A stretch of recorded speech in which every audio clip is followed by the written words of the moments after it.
On a stormy night in Kansas, a lonely old man heard a strange noise outside. When he stepped onto his porch, he saw about 50 Hells Angels with their motorcycles and 3 big box trucks parked in front of his house. They asked to take shelter for the night, explaining that the storm was too dangerous and that the secret goods they were transporting couldn't get wet.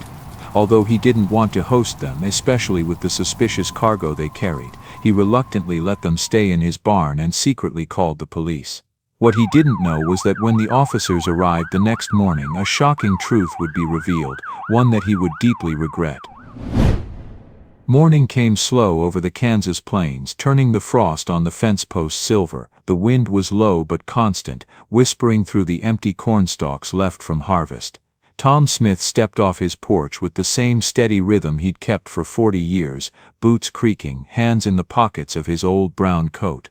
He stopped by the mailbox, tugged it open, and frowned at the stack inside. More bills, more warnings printed in red ink. He carried them back to the kitchen table, where a single cup and plate waited from breakfast. The clock ticked loudly on the wall. The house still smelled faintly of Ruth's lavender soap, even though she'd been gone 2 years now. He touched the rim of her favorite mug before sitting down. "Still paying off things we don't need anymore," he murmured. Outside, the hens clucked in their pen, impatient for feed.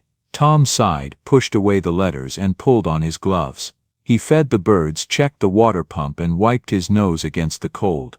Overhead, the sky was a hard blue-gray, the kind that promised bad weather before nightfall. He paused at the edge of the porch, gazing out toward the horizon where the land flattened into miles of winter wheat stubble. The silence of Kansas could be gentle or heavy. Today it was the latter. "Ruth, I'm trying," he thought. "I'm just tired of trying alone." By late afternoon, the radio started crackling with alerts. "Tornado watch for Ellis County until midnight," said a calm, clipped voice. "Residents should prepare to shelter." Tom looked out the window. The color of the sky had turned eerie, greenish, almost metallic. He'd lived long enough to know that color wasn't a good sign. He filled the generator with fuel, made sure the cellar latch was working, and set out bottled water and a flashlight. Then he sat at the kitchen table again, waiting for the first rumble of thunder. It came just after 8. The wind picked up, branches scraped the siding like fingers. He heard something else too, the distant growl of engines. At first he thought it was a truck on the highway, but the sound multiplied, low, rolling, rhythmic. He stepped onto the porch and squinted through the rain. Headlights, many of them, snaked down the gravel road toward his farm. A long line of motorcycles followed by 3 big box trucks, 50 bikes, maybe more. The engines throbbed like thunder over the wind. They slowed near his gate. One figure at the front signaled with his arm, and the convoy turned into his driveway. Tires crunched on wet gravel. The leader, broad-shouldered, leather jacket gleaming with rain, swung off his bike and walked toward the porch. "Evenin', sir," the man called over the storm. "Name's Roy Collins. We're riding through from Colorado. Weather caught us. Any chance we could shelter in your barn till this thing passes?" Tom gripped the porch post, studying them. They looked rough, black leather, patches, tattoos. Hell's Angels stitched in red across more than one back. Not the sort of crowd you saw asking politely on a farm lane. "The barn's solid," Roy added, raising his voice over the wind. "We've got some temperature-sensitive cargo that can't get wet. We'll be gone by first light." Tom hesitated. The rain stung his face, the wind bent the trees sideways. He could say no. He could tell them to move on. But the way Roy spoke, steady, respectful, made him pause. He nodded. "All right, but just the barn, you hear?" "Understood," Roy said, and waved his arm. The riders moved with surprising order. They guided the trucks toward the big metal barn and began unloading crates, heavy and neatly stacked. They covered them with thick tarps, checking the ropes twice, working as if they'd done this many times. Tom stood near the doorway, watching. Lightning flashed across the fields. Rain hammered the roof. The smell of oil, wet leather and gasoline filled the air. "What's in the boxes?" Tom asked. "Temperature-sensitive goods," Roy said. "Can't talk specifics. Promise we'll leave no trace." Tom frowned. The men were polite enough, but secretive. One young rider nodded to him on his way past, rain dripping from his beard. Another carried a small heater inside and set it near the crates. They seemed protective, almost careful. He told himself not to get involved, but curiosity itched at him. Sensitive goods, he muttered, watching them post 2 men by the barn doors like guards. He went back to the house and shut the door. The storm grew worse, thunder rattled the windows. He stood by the phone on the wall staring at it for a long moment. Finally he lifted the receiver. "Sheriff's office," came a woman's voice. "This is Tom Smith, out on County 9. Got a convoy of bikers on my land. They say they're storing cargo in my barn. You might want to swing by at dawn, check it out. We'll send a unit in the morning, Mr. Smith," she said. He hung up and leaned against the counter, ashamed of the small relief that washed through him. Ruth would have told me to trust folks, he thought. But Ruth ain't here. The storm roared on. He couldn't sleep, so he sat near the window watching flashes of light split the dark sky.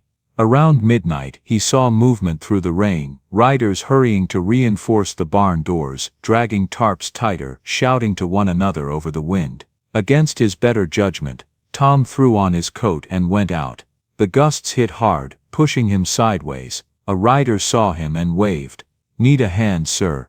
Just making sure my barn doesn't blow apart," Tom shouted back. The man grinned, teeth white against the rain. "We'll keep her standing." Another rider handed Tom a pair of work gloves. "They'll save your fingers." Tom stared down. They were heavy leather, worn but sturdy. He pulled them on and helped hold a hinge while Roy hammered it back into place. "Good gloves," Roy said over the wind. "They belong to my wife's daddy," Tom replied. "Still doing the job."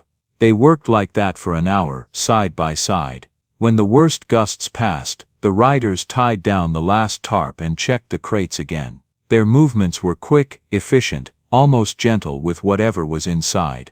Back in the house, Tom peeled off the wet gloves and laid them by the stove. He felt uneasy. Something about these men didn't fit the picture he'd built in his head. They were too organized, too quiet, too respectful. Still, he'd made the call. The deputies would come at dawn. Nothing to do now but wait. He poured himself a cup of coffee and sat by the kitchen window, watching the barn lights flicker through sheets of rain. The sound of engines idling low was oddly comforting. It reminded him of Ruth humming in the kitchen late at night, a rhythm that said everything was under control. He smiled faintly, then the smile faded. "Maybe I judged too fast," he thought. "Or maybe I'm just lonely enough to see the good where there isn't any." The hours crawled by. The storm's fury slowly broke apart into scattered rain and wind. By 5 in the morning, the sky was a dull gray, heavy with leftover clouds. The land looked scrubbed clean and tired. Tom stepped outside, his boots sinking into mud. The riders were already breaking camp, folding tarps, securing ropes. Steam rose from the barn roof. One man coaxed a stubborn generator to start, laughter rising when it finally caught. Tom hesitated, then poured coffee into a thermos, walked it over, and held it out. "Black," he said. Roy accepted it with a grateful nod. "Bless you for that, sir." Tom almost smiled. "Storm treat you all right. Could have been worse. One truck's tires soft, but we'll make it." Just then the sound of sirens cut through the morning air. 2 police cruisers rolling fast down the county road, lights flashing red and blue across the wet fields. Roy's men turned toward the sound. Tom's stomach tightened. The patrol cars swung into the drive, crunching through puddles. "Morning," called the first officer, stepping out. "We had a report of suspicious vehicles." "That'd be me," Tom said quietly. Roy looked at him but said nothing. "Mind if we take a look?" the officer asked. Roy held out his hands, palms open. "We've got nothing to hide, officer. But please be careful with the cargo. It's delicate." A younger cop frowned. "Delicate, huh? What are we talking about? Chemicals? Drugs?" "Not even close," Roy said evenly. The tension thickened. Some riders shifted uneasily, others crossed their arms but stayed calm. Tom could feel the air crackling again. Not from thunder this time, but misunderstanding. He cleared his throat. "Maybe I should." "Step aside, sir," the younger cop interrupted. "We'll handle it." They moved toward the barn. Roy followed, still composed. Inside, the air smelled of damp wood and fuel. The officers eyed the stacked crates, their flashlights sweeping over the tarps. One reached for a lock. "Please," Roy said, "let me explain." "No explanations," the officer muttered. Before Tom could speak, his eye caught a small crumpled paper near the door, muddy, pressed under a boot print. He bent down and pulled it free. It was a letter, written in purple crayon, on hospital stationery. He brushed away dirt and began to read.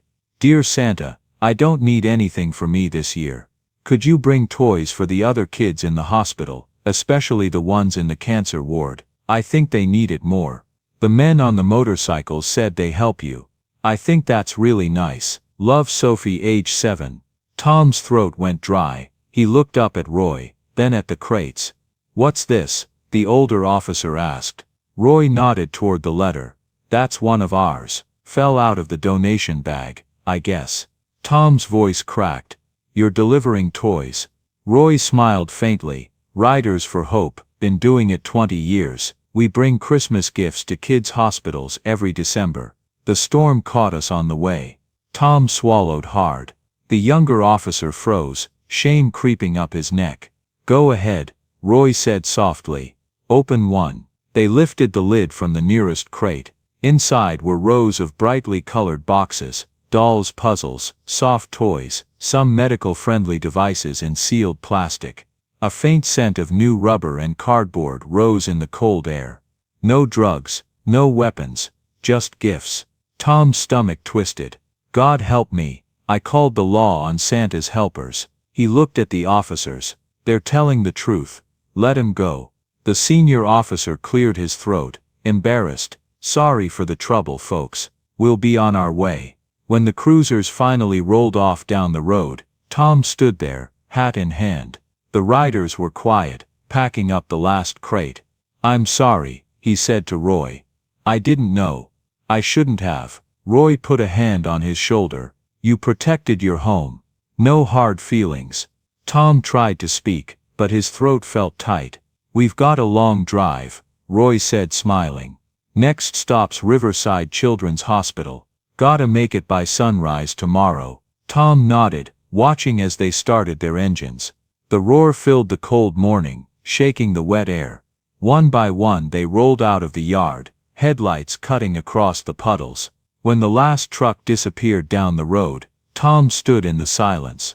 The barn door creaked behind him. He went inside, picked up the letter again, and read it under the weak light bulb.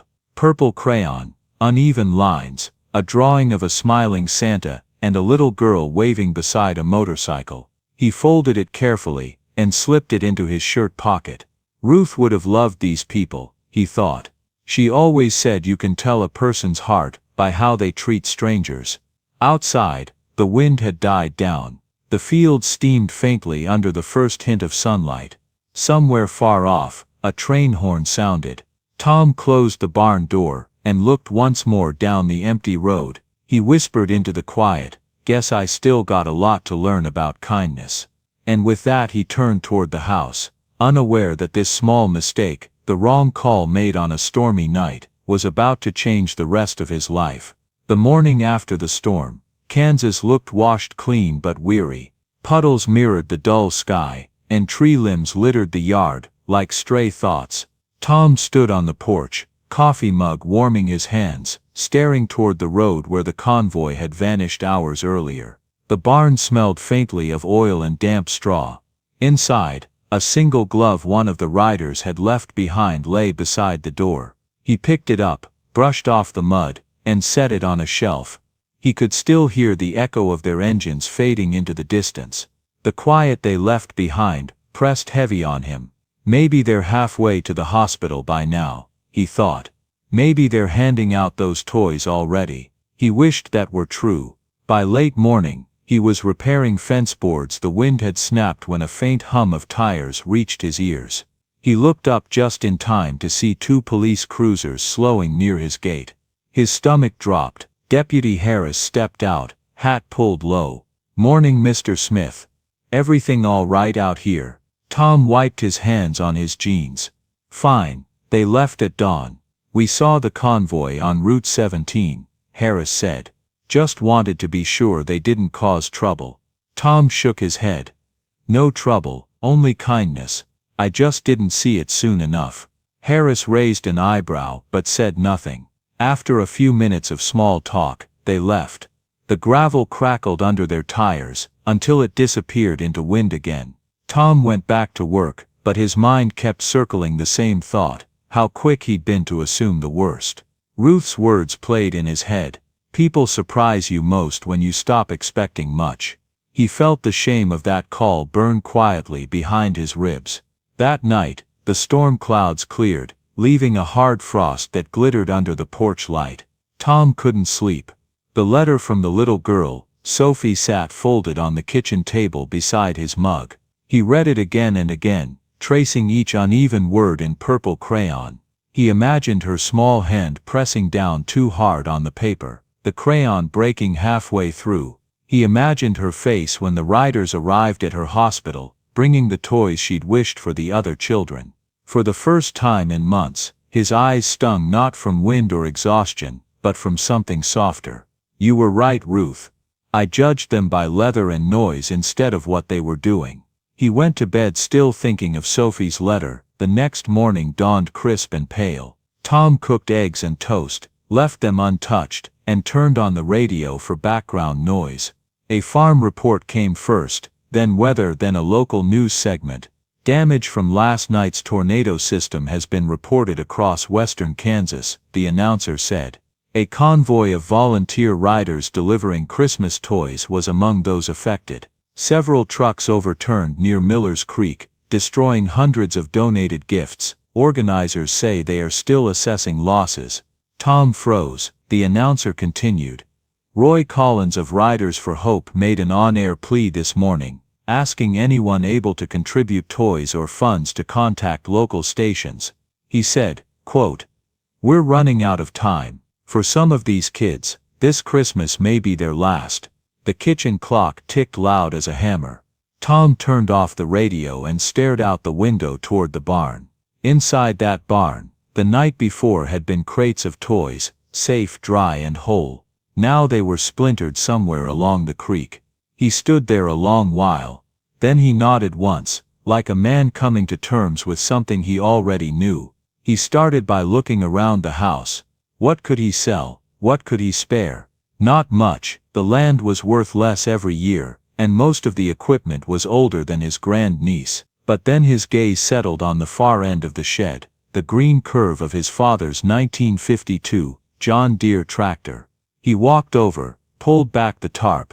The paint gleamed like wet leaves even in the dim light. He'd spent 3 winters restoring it, bolts polished, seat restitched, engine purring smooth as a cat. It was the last real thing he had of his father's. He ran a hand along the fender. "You've served us well, old boy." Ruth's voice came from memory, gentle as the breeze through wheat. "Varmints, storms and money, they come and go. But kindness is what sticks to a man's name, Tom." He nodded slowly. "You always had the right of it, Ruth." That evening he called Bill Henderson, the tractor collector over in Hayes. "Bill, it's Tom Smith. You still buying vintage equipment?" Bill chuckled through the line. "If it's green and older than me, I'm interested. I've got a 1952 Model 60 fully restored. Thinking about letting her go." "Tom, you serious? That tractor's a beauty. Why sell it?" Tom hesitated. "Christmas." There was a pause on the other end. Then Bill said softly, "All right, I'll bring a check and a trailer tonight." Under the glare of Henderson's shop lights, the tractor looked almost too perfect to part with. Bill circled it, whistling low. "She's worth every bit of 12 grand, he said. Tom signed the title with a firm but trembling hand. When Bill passed him the check, Tom folded it into his pocket without looking. "You sure you're okay, Tom?" Bill asked. "I'm fine, just need the money to get somewhere fast." Bill patted his shoulder. "Merry Christmas, friend." "Merry Christmas," Tom said, his throat thick.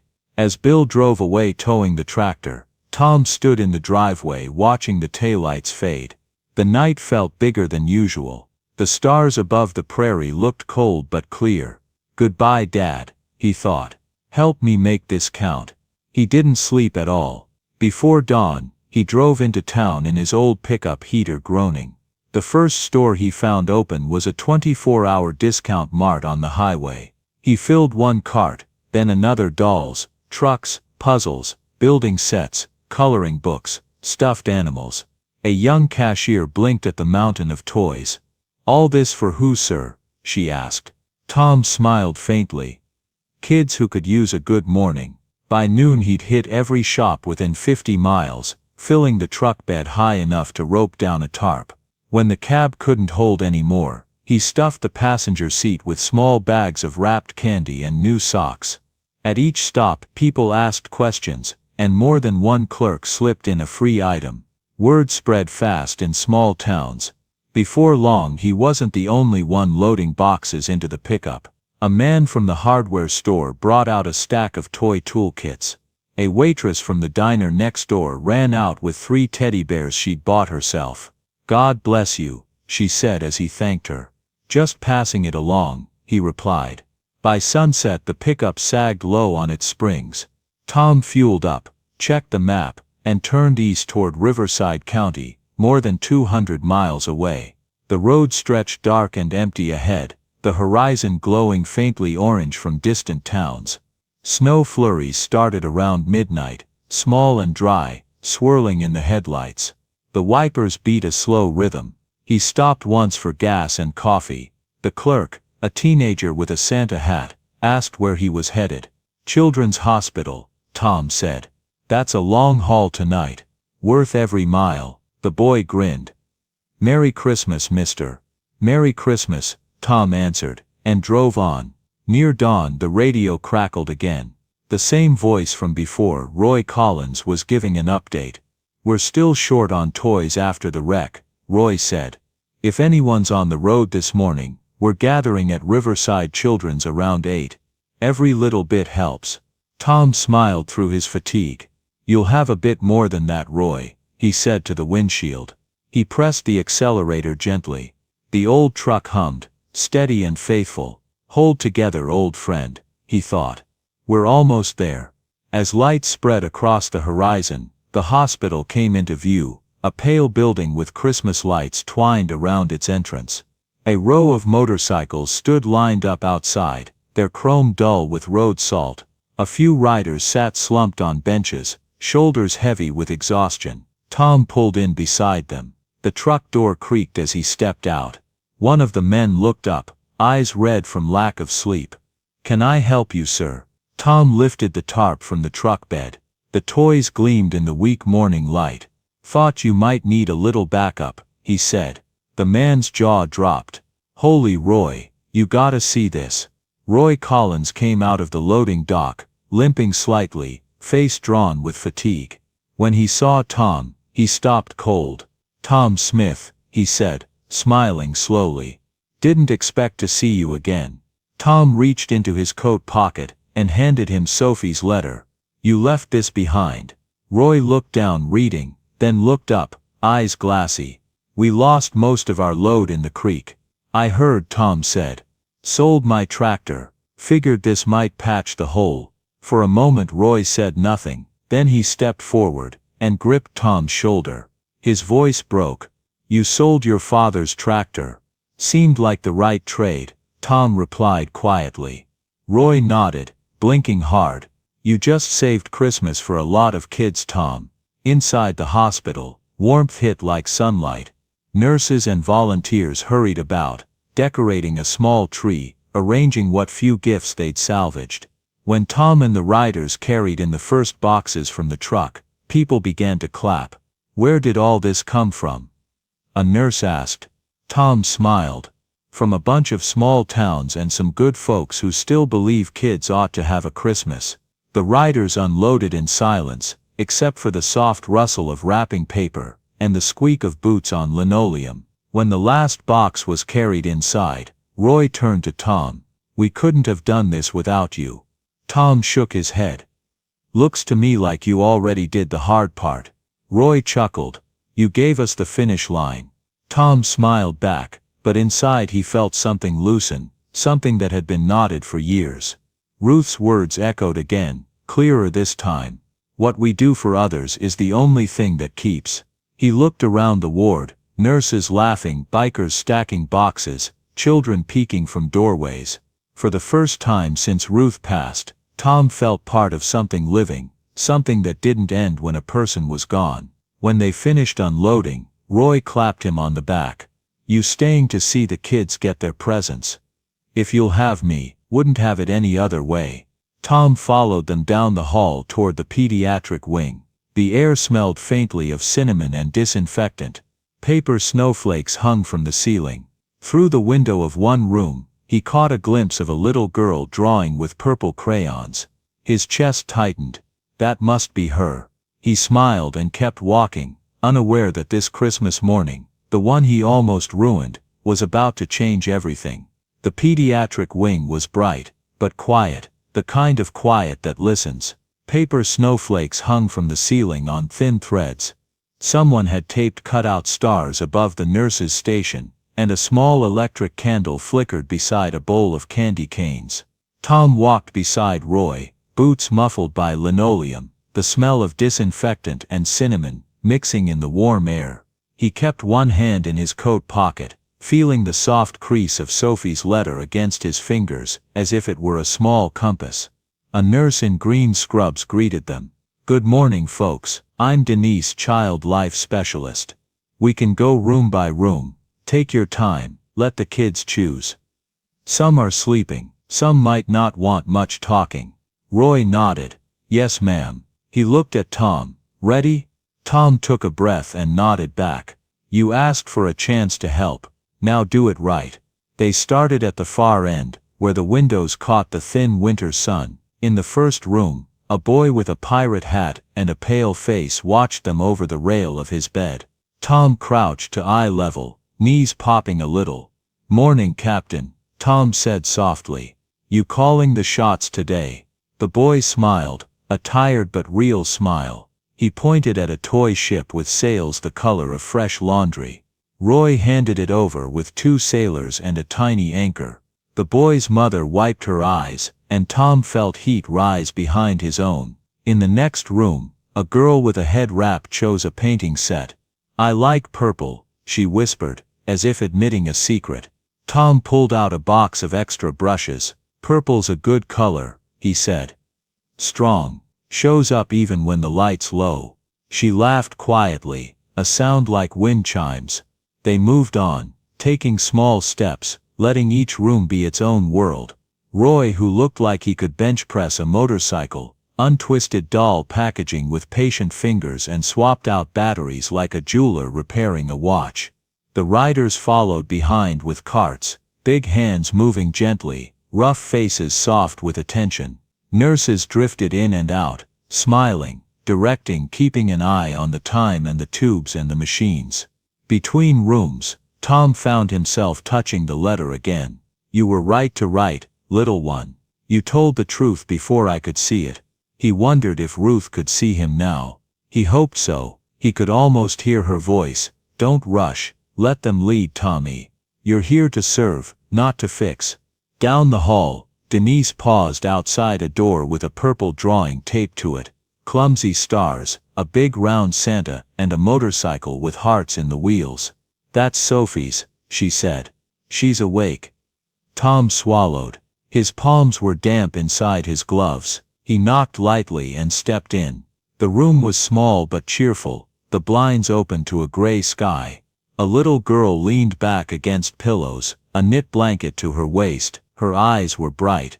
A crayon box lay open on the tray table beside her, the purple worn to a nub. "Hi," she said, almost formal.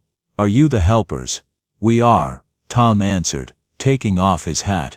"And I brought your letter back. You dropped it at a barn that kept us dry." Her eyes grew round. "You found it?" Tom pulled the paper from his pocket and smoothed it on the tray. "I kept it safe. It guided me better than any map."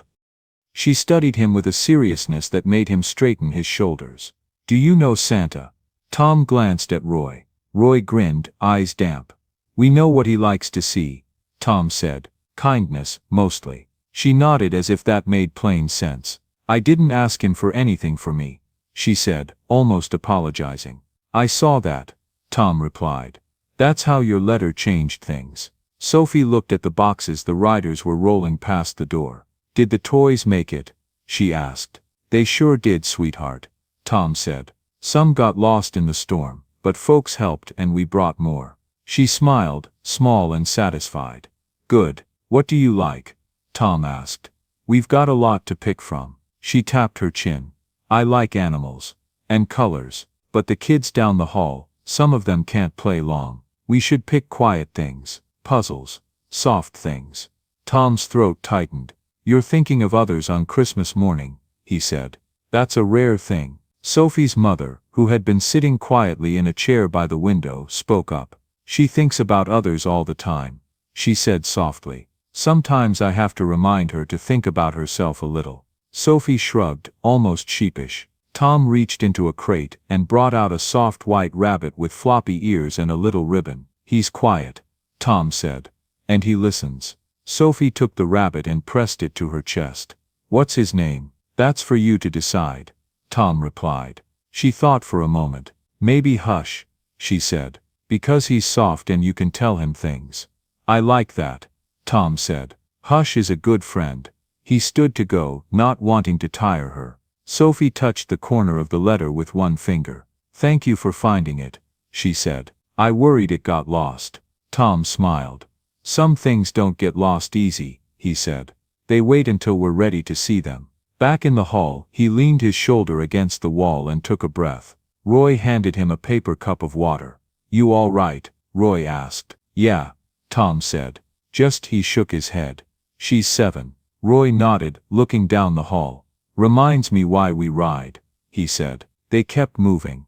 A boy named Carter chose a toolkit and asked Tom to show him how a wrench worked. A teenager in a hoodie, thin as a willow switch, took a pair of headphones and a sketchbook and looked at Tom as if he were being handed a rope across a river. Tom said, You draw what the day looks like to you, and the boy nodded and hid a smile. Then they came to a room where the blinds were half closed. Machines hummed a steady rhythm. A small boy lay still, eyes heavy with the kind of tired that sleep cannot lift. A nurse checked the monitor and gave them a gentle nod. Marcus, she whispered. We've got friends here. His eyelids fluttered. Tom stepped close, slow and quiet, and set a small music box on the tray. It was a simple thing with a crank and a tiny train in a glass ball that circled a snowy village when the tune played. Let's see what this does, Tom murmured. He turned the handle. A soft melody rose, clean and bright. The train began its patient circle. A tiny figure on the platform lifted a hand, frozen in greeting.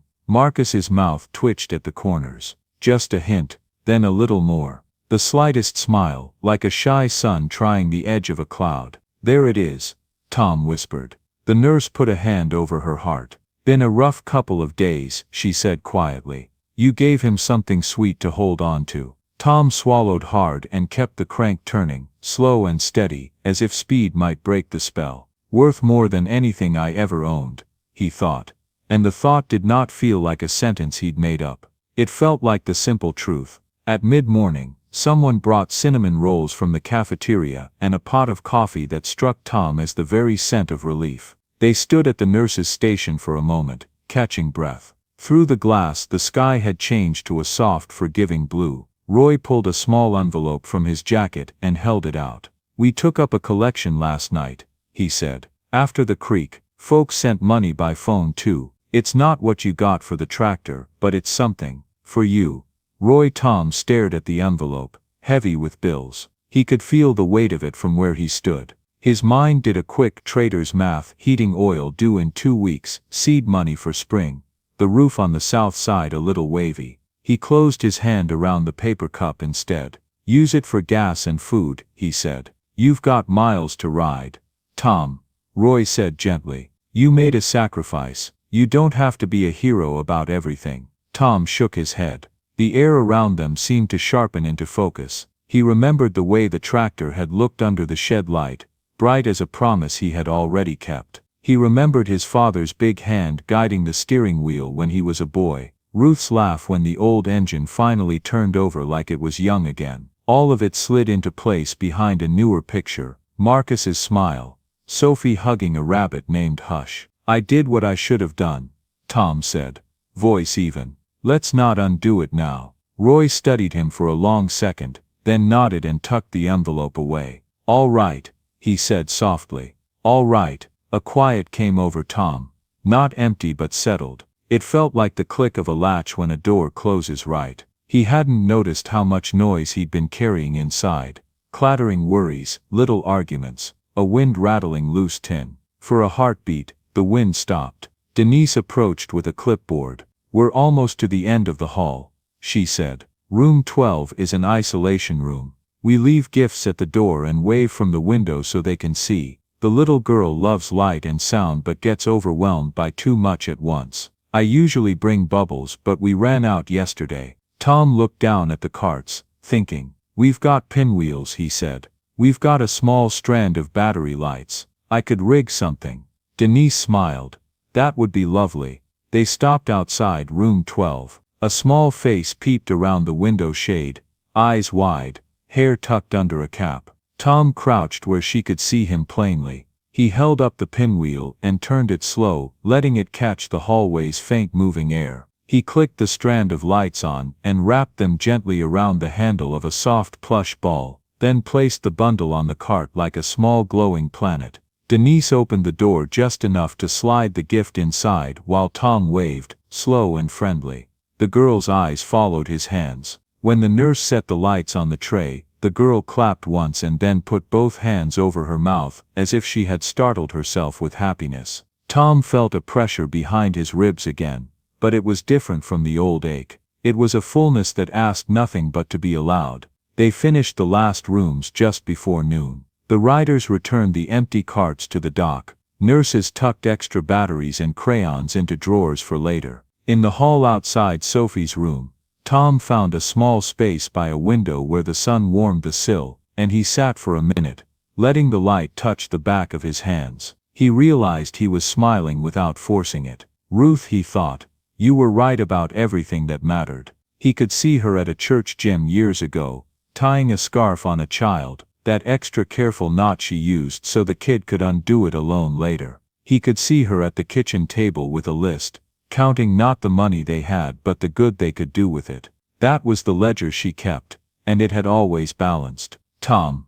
Denise's voice was gentle. If you've got a minute, the hospital chapel is open. Some folks find it helps. He nodded and followed the signs down a short corridor. The chapel was a small room with a wooden cross on the wall and a bowl of smooth stones on a table, each with a word written on it. Hope, courage, rest, peace. A battery candle flickered beside a guest book. He sat in the back row and let his spine touch the chair and his hands rest on his knees. He tried a prayer he had not said in a long time. Not fancy words, just the kind a tired man finds when he's done talking. Thank you, he whispered, for letting me see what I needed to see, for letting me put something down. He thought then of the phone call he had made on the storm night, the way he had backed fear with action, and called it prudence. Shame rose but it didn't bite like before. It felt more like a bruise that had stopped darkening. I did wrong by those men, he said quietly.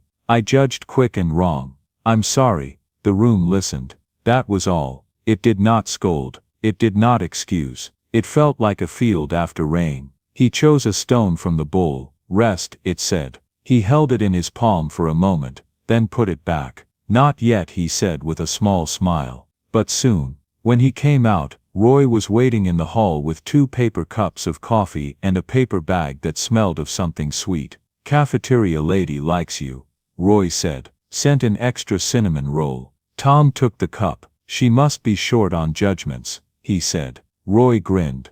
Maybe she's long on grace. They leaned against the wall and drank their coffee like men standing on a porch watching the weather. A volunteer walked by with a small speaker and the sound of a soft carol trailed after her like a ribbon. Somewhere down the hall, a child laughed, high and quick and real. What made you do it, Tom? Roy asked after a moment. Sell the tractor, I mean.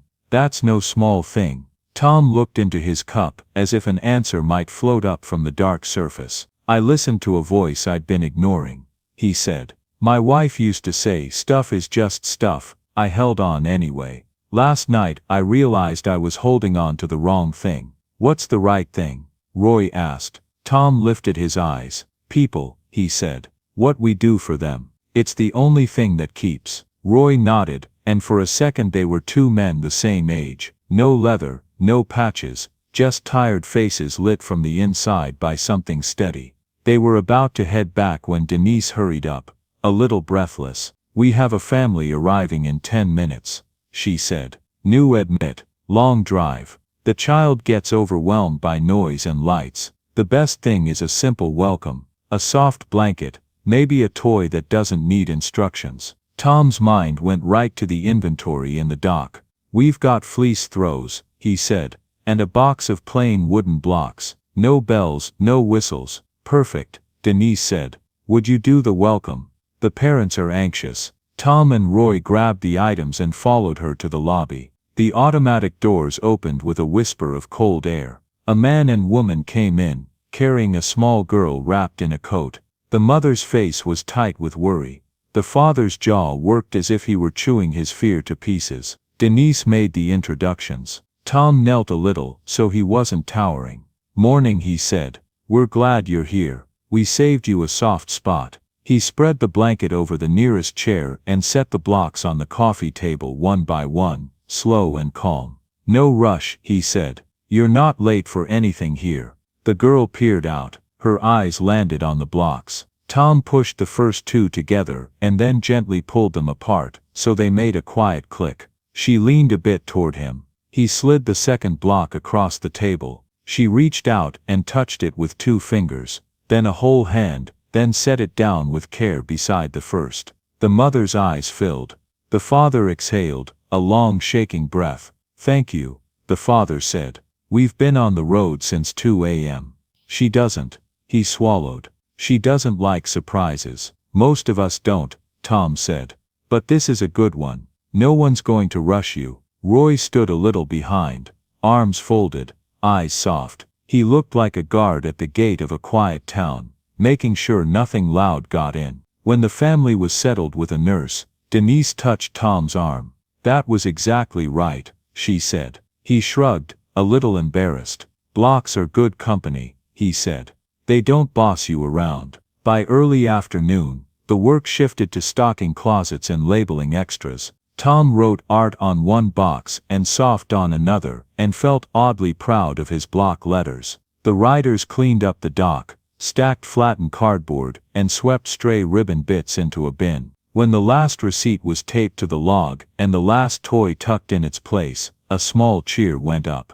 It sounded like the kind of cheer that doesn't matter to the world at large, but matters very much to the few who made it. Sophie's nurse found Tom, and pressed a folded paper into his hand. She made you something, the nurse said. Tom unfolded the drawing. A green tractor with wide wings pulled a sleigh full of toys across a sky of big careful stars. Underneath, in purple crayon, thank you for being the best helper. For a second Tom couldn't quite breathe. He swallowed and nodded, and cleared his throat as if dust had blown in. Roy peered over his shoulder. She gave your tractor wings, he said. Looks right to me. Tom traced one wing with his thumb. He always wanted to fly, he said, and found himself smiling at the silliness of the thought, and at the way it felt completely true. He slipped the drawing into his inside pocket, as if it were a deed to a new piece of land he'd just acquired. Acreage in a place you can only measure with your chest. They walked back toward Sophie's room to say goodbye. She was asleep, hush tucked under her chin, the rabbit's ear bent back in a pose of careful listening. Tom stood at the doorway, and tipped his hat, even though no one could see. Get some rest, he whispered. We'll keep it quiet out here. In the hall, Roy checked his watch. We've got another stop across town, he said. We can make it if we leave now. Tom nodded. Go on then. Roy put out his hand. Tom shook it. The shake lingered. You ever need anything, Roy said. You call me first. We'll ride. I might take you up on that, Tom said. But not for me. I've got a barn that could hold a lot of hope. Roy's eyebrows lifted. You thinkin' what I'm thinking? I'm thinking sorting, Tom said. Labeled bins, clean floor, coffee that doesn't taste like the bottom of a boot. If you need a hub in Kansas, I've got doors that open wide. Roy smiled slow, as if a picture of it was building in his mind. "We'll talk after New Year's," he said. "I like that kind of map." They walked together to the dock. Outside the air was cold but friendly. The bikes stood lined up, ready, chrome catching thin sunlight. The men and women strapped on helmets and tightened gloves. Engines turned over, one after another, a wave of sound that felt less like noise now, and more like a promise leaving. Roy swung onto his bike and looked back. "Thank you, Tom. Thank you, Tom," said. He meant for the barn, for the letter, for the chance to set something right. The riders pulled away, 2 by 2, the rumble fading down the street. Tom stood with his hands in his pockets, until the last tail light disappeared. Then he turned back into the warm building, the scent of cinnamon and clean mixed together like a new kind of home. He took one slow walk down the hall before leaving, not to look into rooms, just to listen. He heard chatter, the squeak of wheels, a short burst of laughter, the rustle of paper, ordinary sounds, the kind of ordinary that takes work to make. At the elevator, he pressed the button and watched the light glow. In the brushed metal of the doors, he caught his reflection. He looked like the same man, wrinkled coat, work boots, wind-stung nose, but the set of his mouth had changed. The corners turned up just a little, like hinges oiled after a long squeak. "This is what money is for," he thought. "This is what days are for." The elevator opened with a soft bell. He stepped inside, holding the pocket where Sophie's drawing rested. As the doors closed, he felt the quiet satisfaction of a choice made and held, not for glory, not for a story to tell at the cafe, but because it matched the measure he wanted to use from here on out. He had let go of something to take hold of something better. He did not need to be paid back to know the price had been right. When he reached the lobby, he thanked Denise and the volunteers, shook hands and walked out into the bright winter day. The sky was high and pale, the air sharp enough to sting his lungs in a clean way. He paused on the sidewalk, looked up, and closed his eyes for a second. The sun touched his face like a hand. "All right," he said, to nobody in particular. "Let's head home." He climbed into the truck. The cab smelled like coffee and new cardboard, and a hint of pine from the tree lot he had passed before dawn. On the passenger seat, under a stray ribbon, lay one last small box, a set of colored pencils he must have missed in the shuffle. He picked it up, and turned it over in his hands. He could bring it next time. He started the engine. As he pulled out of the lot, the hospital disappeared in the mirror behind him, but the feeling did not. It rode along, steady as the road under his tires. The fields would still be brown when he got back. The roof would still need mending on the south side. The mailbox would still offer its stack of red lines, but something had shifted that those things could not unshift. He drove west under a sky that was finally the right color for December. With one hand, he reached into his coat and touched the folded paper again. The edges were a little bent from being held too tight. He loosened his fingers and let it settle. "What we keep is what we give," he thought, and the words did not feel borrowed. They felt like his, like the kind of simple phrase a man can hand down to anyone who sits at his table. He smiled at the road, at the horizon, at the long straight line home, and kept driving. The winter sun lay low over the plains as Tom's pickup rolled home through the quiet miles of Kansas. The world looked rinsed clean, fields silvered with frost, fence posts leaning like old men resting their elbows on time. He drove with the window cracked an inch to let the cold in, the kind of clean cold that wakes you without biting. When he turned into the long lane toward his house, the barn came into view, tin roof gleaming. It looked different now, not because anything had changed, but because he had. He parked, killed the engine and sat still for a while, listening to the silence hum. Inside the barn, he ran a hand over the wooden beams still bearing the faint scuffs from that night's storm. He could almost hear the echo of engines, see shadows of riders working side by side to save what they carried. On a shelf near the door, the lone glove remained. He picked it up, and smiled. "Guess I owe you a new pair," he said softly. He hung it by a nail above the workbench, beside Ruth's old gardening shears. Then he walked to the house, made coffee and unfolded Sophie's drawing.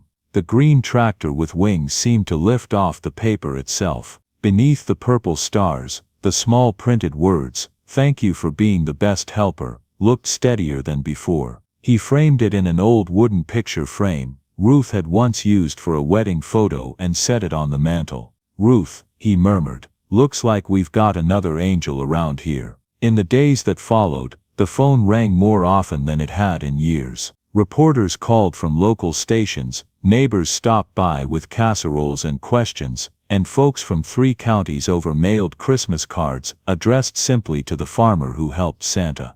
Tom chuckled at the attention but kept his responses short. Wasn't much to it, he'd say. Just lending a hand where one was needed. Still, he read every card. Some had shaky handwriting, some were from children, and one came from the staff at Riverside Children's Hospital, signed in a dozen colors. It said only, "The toys made it. Thank you for believing." He pinned that one above the kitchen table. A week later, an envelope arrived with no return address. Inside was a photo, Roy and the Riders for Hope lined up outside the hospital, every one of them holding a toy. Roy had scrawled across the bottom, "For the man who reminded us what we're riding for." Tom set the photo beside the drawing. The mantel was starting to look like a small museum of kindness. January settled slow. Snow came and went. The land slept under its white blanket, and Tom worked at his own pace, fixing what needed fixing. But the barn, once just a place for tools and quiet, started to pull at his thoughts. He'd told Roy he had a place big enough for a sorting hub. Maybe he'd only half meant it then. Now the idea grew roots. On a cold morning he called the Riders' contact number. A secretary answered. "Riders for Hope Foundation," she said. "Tom Smith calling," he said. "Roy Collins might remember me. I've got an idea for next year's run."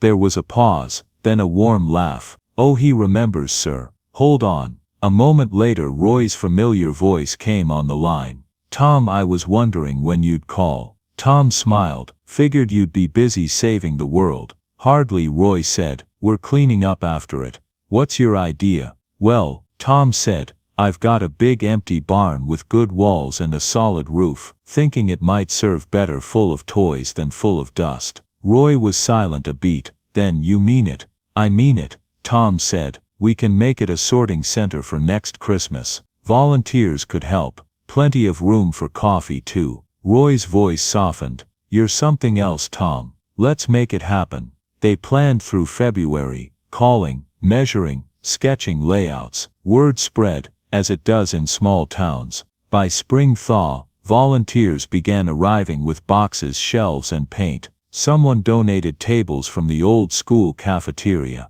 Someone else brought string lights. The first time Tom saw it all lit up, the old barn glowing like a lantern in the twilight, he felt that same warmth he'd known in the hospital corridors. It wasn't fancy, but it was alive. When summer rolled in, the Riders thundered back into town. The sound of engines filled the air again, but this time it was welcome, familiar music. They parked along the fence line, laughing, waving, wiping dust from their jackets. Roy climbed off his bike, arms wide. "Tom Smith, you ready for a full-time job?" Tom laughed. "Didn't know I was applying." "You are now," Roy said, handing him a clipboard. "Congratulations, you're our official logistics coordinator." Tom looked down at the title printed neatly at the top. "Coordinator, huh? Fancy talk for a man with a barn." "Exactly," Roy said. "We needed one."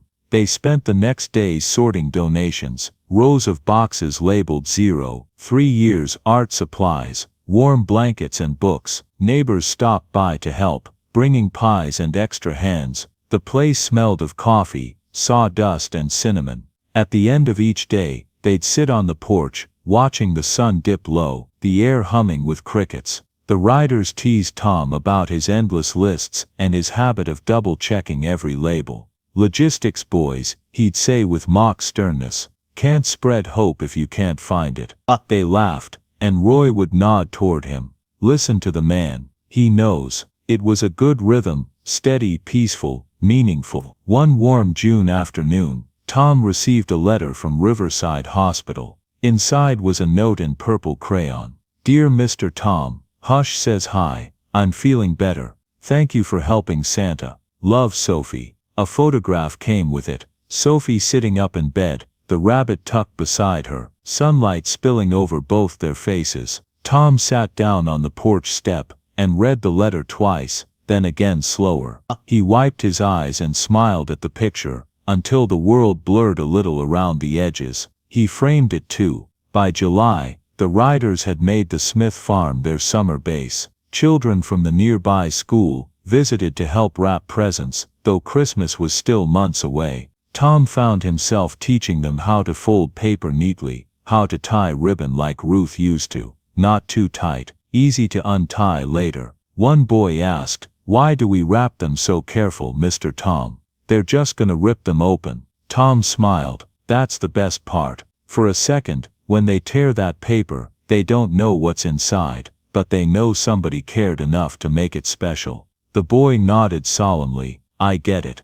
Good, Tom said. Now tie that bow again. By autumn the operation ran smooth as planting season. Boxes arrived weekly from donors across the state. Tom's barn, once silent, was alive with footsteps, laughter, the crackle of radios playing old country tunes. He even got a local bakery to donate pastries for volunteers every Saturday. On one such morning, Roy leaned against a post, sipping coffee. Tom, you realize you built yourself a whole new family here. Tom nodded toward a group of teens packing art kits. Yeah, he said softly. Didn't see that coming. You happy? Roy asked. Tom thought for a moment. The answer came easy. I'm steady, he said. That's better than happy. Steady stays. When winter returned, the riders prepared for their next big run. Trucks were packed, routes mapped. The night before departure, they gathered in the barn for chili and stories. The walls glowed with strings of white lights, the air thick with the smell of spice and laughter. Roy raised a mug. To Tom Smith, he said, voice loud enough to fill the rafters.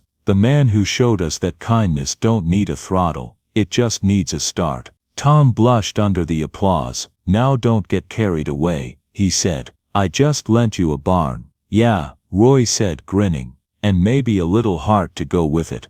The riders clapped again, and Tom lifted his own cup. To the road ahead, he said. May it be long enough for all the good we've got left to do. They cheered, and someone started a tune on an old harmonica. The sound was rough but sweet, rising into the beams. For a moment, Tom closed his eyes. He could almost feel Ruth beside him, swaying to the music, smiling that quiet smile she used to wear when the world seemed right. Christmas morning came cold and bright. Frost sparkled on the barn roof like sugar. The riders lined up, engines rumbling low, breath turning white in the air. Tom handed Roy a thermos. For the road, Roy grinned. You sure you don't want to come with us this time? Someone's gotta keep the coffee hot, for when you get back, Tom said. Roy laughed, saluted and revved his engine. The line of bikes began to roll out, tires crunching on the gravel. Tom stood by the gate,